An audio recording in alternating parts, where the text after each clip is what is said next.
माता रुक्मणी श्री कृष्ण जी की पहली पत्नी और द्वारका की महारानी। उनकी कहानी सिर्फ एक प्रेम की कहानी नहीं है, बल्कि एक मिसाल है श्रद्धा, समर्पण और विश्वास की। चलिए जानते हैं माता रुक्मणी और श्री कृष्ण की ये प्रेम कहानी के बारे में। Hi guys, my name is Sakshi Chaturvedi and welcome to my channel. इस स्टोरी में आगे हम ये भी जानेंगे कि माता रुक्मणी के पूरे माथे पे सिंदूर क्यों लगाया जाता है। तो चलिए कहानी शुरू करते हैं। रुक्मणी जी विदर्भ के राजा भीष्मक की बेटी थी। महलों में वो पली बड़ी थी। बहुत प्रेम से उनके परिवार ने उनको पाला था। उन्होंने कृष्ण का नाम बहुत बार सुना था।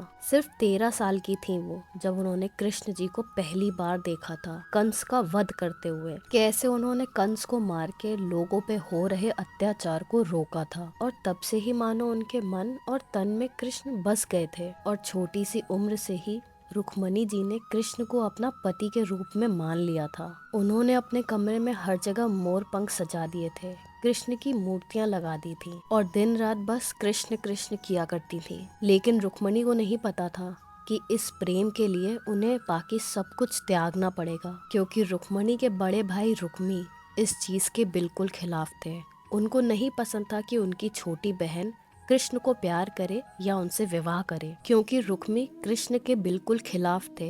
कंस, जिसको कृष्ण ने मारा था, वो रुक्मी के बहुत अच्छे मित्र हुआ करते थे और रुक्मी ये भी चाहते थे कि रुक्मणी की शादी छेदी नरेश शिशुपाल के साथ हो। रुक्मी ने ये शादी इसलिए भी तय कराई थी ताकि शिशुपाल के साथ रुक्मी के संबंध और गहरे हो सके। इसलिए रुक्मी रुक्मणी की शादी शिशुपाल के साथ तय कर देते हैं और उनका कोई स्वयंवर नहीं कराते हैं, क्योंकि अगर रुक्मणी का स्वयंवर कराया जाता तो और भी राजा आते और शायद उसमें कृष्ण भी आते। इस डर से रुक्मी ने अपनी बहन रुक्मणी का स्वयंवर नहीं कराया और सीधा शादी फिक्स कर दी। रुक्मणी ने अपने भाई को समझाने की बहुत कोशिश करी कि वो शादी के बाद खुश नहीं रहेंगी और उनके मन में सिर्फ कृष्ण बसते हैं, लेकिन रुक्मी ने अपनी बहन की एक ना सुनी और शादी वाले दिन रुक्मणी का चेहरा बहुत उतरा हुआ था। महल में शादी की तैयारियां शुरू हो गई थी। पूरी जगह सब कुछ सजा हुआ था, गाँव से लेके घर से लेके महल तक। लेकिन जिसकी शादी थी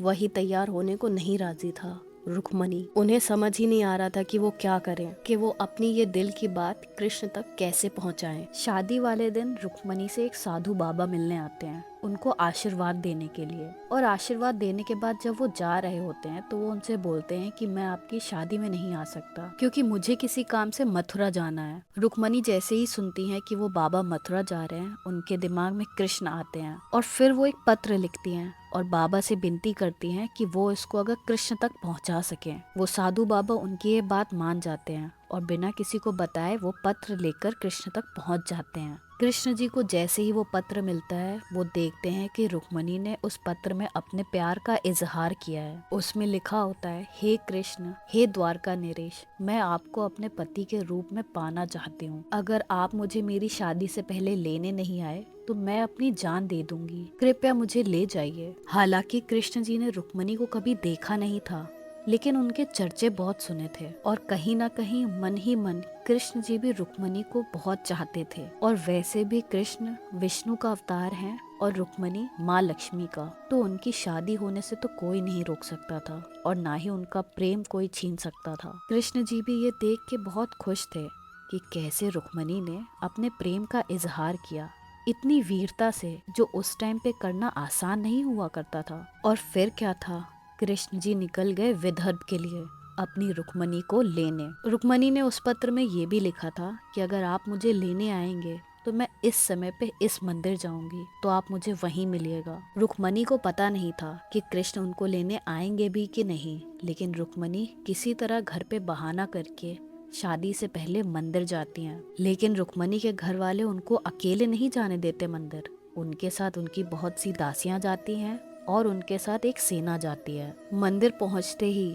रुक्मणी जी प्रार्थना करने लगती हैं कि उनको कृष्ण लेने आ जाएं। और तभी कृष्ण भी उसी मंदिर पहुंच जाते हैं अपनी रुक्मणी के पास और उनका हाथ पकड़ते हैं और उनको अपने साथ अपने रथ पे बैठा लेते हैं। और वहाँ पे जितनी भी सेना कृष्ण को रोकने की कोशिश करती हैं, वो उन सबको मार देते हैं। ये बात जब रुक्मी और शिशुपाल को पता चलती है तो वो बहुत गुस्से में कृष्ण का पीछा करते हैं अपनी सेना के साथ, और फिर युद्ध होता है शिशुपाल और कृष्ण जी के बीच में, और कृष्ण जी शिशुपाल को हरा देते हैं और शिशुपाल वहां से डर के भाग जाता है। लेकिन रुक्मणी के भाई रुक्मी ने अभी भी कृष्ण का पीछा नहीं छोड़ा था, वो भी उनसे युद्ध करने के लिए बोलते हैं। और इसी बीच में रुक्मी कृष्ण को बहुत उल्टा सीधा बोलता है कि कैसे वो उनकी बहन को हरण करके लेके जा रहे हैं। बहुत ज्यादा सुनने के बाद कृष्ण जी को गुस्सा आ जाता है और वो अपना सुदर्शन चक्र निकालते हैं रुक्मी का वध करने के लिए। लेकिन रुक्मणी कृष्ण जी को रोक लेती हैं और उनसे बोलती हैं कि ये मेरे भाई हैं,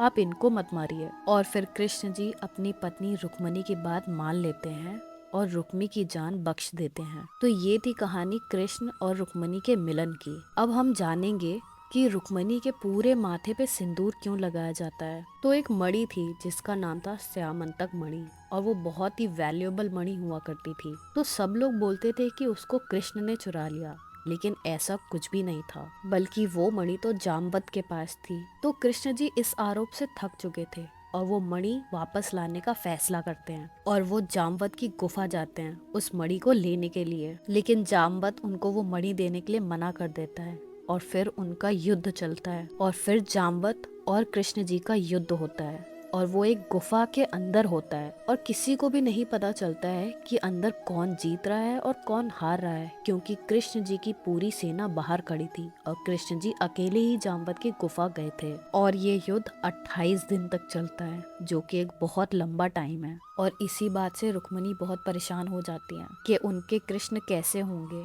किस हाल में होंगे, क्या वो ठीक होंगे, क्योंकि युद्ध इतना लंबा चला तो कृष्ण जी की सेना भी वापस लौट गई। उनको लगा कि कृष्ण अब कभी वापस नहीं आएंगे। पूरे मथुरा में लोग बहुत दुखी हो गए। उन सबको लगा कि उन्होंने अपने राजा कृष्ण को खो दिया है। लेकिन रुक्मणी किसी की बात सुनती नहीं है।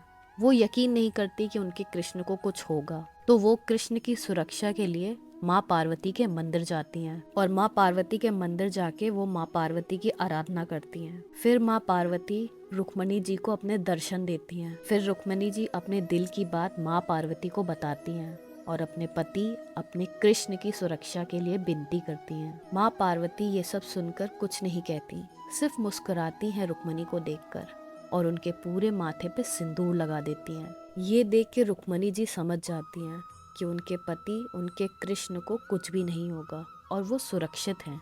और जहाँ दूसरी तरफ कृष्ण जी और जामवत का युद्ध चल रहा होता है, जामवत को युद्ध के बीच में समझ में आता है कि ये कृष्ण तो वही हैं जो कभी राम थे। और जामवत युद्ध के बीच में ही रुक जाते हैं और अपने हाथ जोड़ते हैं और कृष्ण जी से अपनी भूल की माफी मांगते हैं कि उनको नहीं पता था कि ये तो राम ही है, ये तो विष्णु ही है। और जो मणि कृष्ण जी लेने आए थे जामवत वो उनको वापस दे देते हैं और ऐसे ये युद्ध खत्म हो जाता है और वो मणि कृष्ण जी वापस कर देते हैं। तो ये थी कहानी कि रुक्मणी जी के पूरे माथे पे सिंदूर क्यों लगाया जाता है।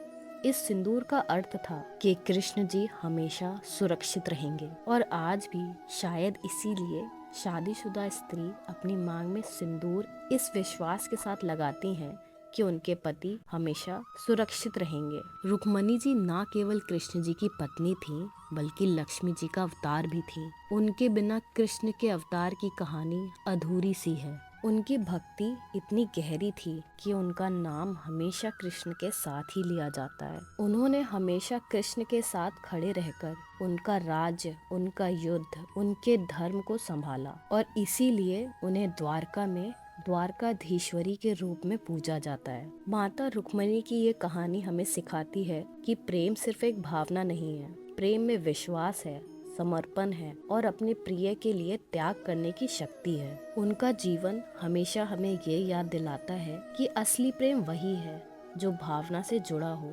जो श्रद्धा और भक्ति में बसा हो। तो ये थी कहानी। आई होप आपको मेरा मेकअप लुक और ये स्टोरी दोनों ही अच्छा लगा होगा, और अच्छा लगे तो कमेंट, लाइक और शेयर करना ना भूलें। और ऐसी और स्टोरीज के लिए मेरे चैनल को सब्सक्राइब करें। मिलती हूँ आपसे अगले वीडियो में, तब तक के लिए अपना ध्यान रखिए।